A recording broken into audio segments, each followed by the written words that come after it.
Sir, base sa observation ko, dito sa mansyon ang pinakamagandang window para damputin si Mr. Ignacio. Bakit? Anong meron sa mansyon na yan, Samson? Personal office niya, sir. Pero ginagamit din niya nung contractor pa siya. Konde, ano sa tingin mo? Pwede, Chief. Hindi matao yung lugar. At isa pa, sir, dito siya nagpupunta nang walang kasamang bodyguard. Anong oras siya pupunta doon? Kahapon, alas 8 hanggang alas 2 nandun siya. Wala pang alas 12, sir.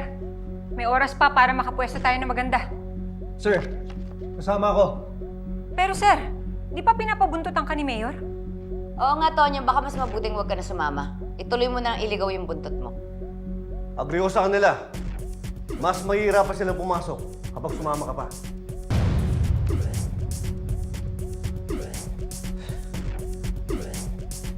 Sige.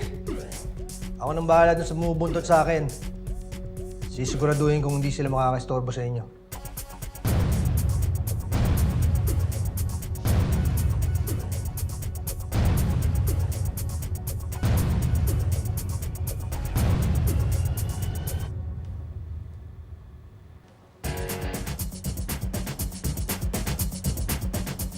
Mr. Ignacio, huwag kang kikilos.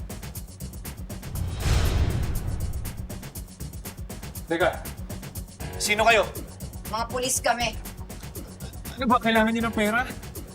Bibigyan ko kayo, huwag niyo lang ako sasaktan. Hindi namin kailangan ng pera mo.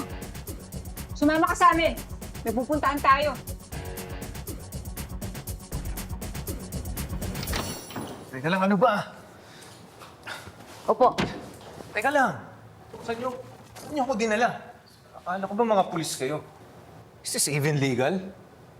Maniwala ka sa amin. Mga pulis kami. Kaya pag sinabi ko opo, opo. Tingnan mo nang mabuti lahat ng to.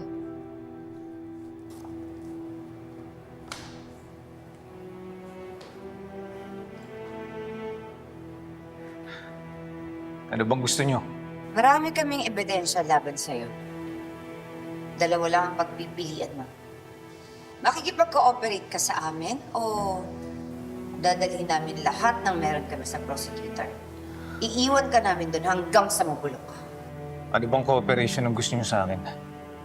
Si Mayor Glenn Guerrero. Alam namin na siya ang pinaka-leader ng mga criminal organization dito sa Calabari.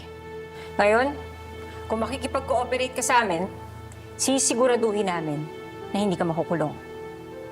Kapalit ng pagiging state witness laban kay Mayor Guerrero. Sinasabi ko na nga ba eh.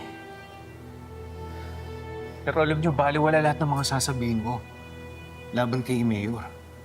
And you will never have anything on him. Kahit ako, wala akong kayang patunayan eh. Tao ka ni Mayor, di ba? Huwag na natin patagalin pa. Alam niyo, hindi niyo naiintindihan eh. Sige, this past few months, walang ibang ginawa si Mayor kundi linisin lahat ng mga records and evidence that might connect sa mga operations ko. Wala kayong makikitang kahit paper trail or anything. It's just to be my words against his. Maliban na lang kung mapapaamin natin siya on record.